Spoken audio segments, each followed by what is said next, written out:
أعوذ بالله من الشيطان الرجيم قل تعالوا أتل ما حرم ربكم عليكم ألا تشركوا به شيئا وبالوالدين إحسانا ولا تقتلوا أولادكم من إملاق نحن نرزقكم وإياهم ولا تقربوا الفواحش ما ظهر منها وما بطن ولا تقتلوا النفس التي حرم الله إلا بالحق ذلكم وصاكم به لعلكم تعقلون رب اشرح لي صدري ويسر لي أمري واحلل عقدة من لساني يفقهوا قولي فالحمد لله والصلاة والسلام على رسول الله وعلى آله وصحبه أجمعين. Assalamu alaikum, Quran Weekly.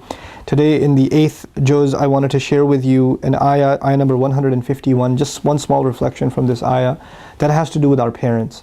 And I know Surah Al-Isra, Surah number 17, has just beautiful advice about parents, probably one of the most comprehensive passage in the Quran dealing with the rights of parents.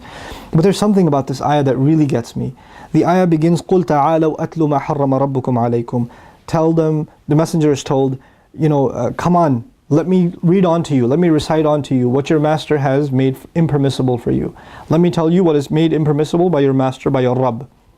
So the ayah is supposed to include things that are impermissible, right? That's what you're expecting, because the ayah begins, let me read to you what is impermissible. So let me make a list of these things. أَلَّا تُشْرِكُوا بِهِ شَيْئًا, that you won't do shirk with Allah, number one. I'm going to skip one and say, وَلَا تَقْتُلُوا أَوْلَادَكُم مِّنْ إِمْلَاقٍ, that you're not going to kill your children because of bankruptcy. نَحْنُ نَرْزُقُكُمْ وَإِيَّاهُمْ, we provide you and we provide them. Don't kill children because of bankruptcy. That's number two. وَلَا تَقْرَبُوا الْفَوَاحِشْ مَا ظَهَرَ مِنْهَا وَمَا بَطَنَ, stay away from all forms of shamelessness, whatever's obvious of it and whatever's hidden of it. Any form of shamelessness and lewdness and indecency, stay away from it. That's number three. Just to review, don't do shirk with Allah, don't kill children out of bankruptcy, and don't engage in any form of shamelessness. وَلَا تَقْتُلُوا النَّفْسَ الَّتِي حَرَّمَ اللَّهُ إِلَّا بِالْحَقِّ, don't kill a person without justification. Don't engage in murder. You have no right to engage in murder without al-haq, without the right, and the right is executed by the court of law, right? So there are major things that we are stopped from in this ayah, and at the end of it, ذَلِكُمْ وَصَّاكُمْ بِهِ, that is what He counsels you with, لَعَلَّكُمْ تَعْقِلُونَ, so you can apply your intellect. Allah is applying this, giving us this counsel, but in the middle of it all He said, وَبِالْوَالِدَيْنِ إِحْسَانًا, and I'm literally scratching my head because it says وَبِالْوَالِدَيْنِ إِحْسَانًا. Be good, be the best you can possibly be to both parents. I thought the ayah is not about commands, it's about prohibitions. Everything in the ayah was a prohibition. Everything was, don't do shirk, don't kill a person, don't kill your children, don't go near shamelessness, don't kill a person without having justification. Everything is a don't. The only do in the ayah is goodness to parents. You know why that's rhetorically so powerful? Because this, Allah is now saying, anything short of the best to your parents, you better not do. There is no other commandment in Islam where we have to do our best for it to be acceptable, and that if we don't do our very best, that you're actually in sin. There's no commandment in Islam except parents. Except parents. Allah doesn't say you have to have ihsan with Allah, that if you don't have it, then you're in the haram. The ayah is what is haram. The ayah is what is impermissible.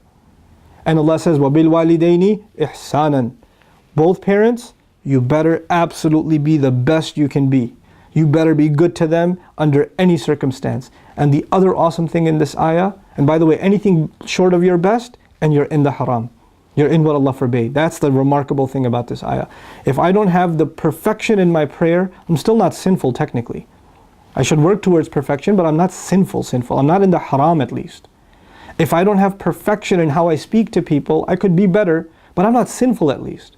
But with my parents, what about with my parents should be perfect? Like, what verb is it? Speak to them in the best way, deal with them in the best way, give them the best kinds of gifts, be the most patient with them, show patience with them in the best way. Which action is it? Allah did not specify a verb. He just said, when it comes to your parents, the best. Ihsanan, the best what? You know what that means? Don't think of a single thing that shouldn't be the best. There's not a thing you can think of that has to do with the relationship between you and your parents that shouldn't be the best. Your speech, your thoughts, your patience, your attitude, your body language, your gifts, your time, they should get the very best. And Allah, this is the form that's used in every language virtually when someone is really giving you instructions and they're like, I don't want any discussions, okay? So if I tell my children, silence, one word, done, then I don't want any discussion, end of discussion. There's no exceptions. I don't want to hear your special case, and I know it doesn't apply to me because I hate my dad or I can't stand my mom. Doesn't matter. It doesn't matter. وَبِالْوَالِدَيْنِ إِحْسَانًا. When it comes to both parents, ihsan. That's it. There's nothing else said. And it's made nasab. You could say nasab ala tawqeed also here. I'm telling you, it better be the best. It's like Allah is saying, I'm telling you, it better be the best. Nothing short of it.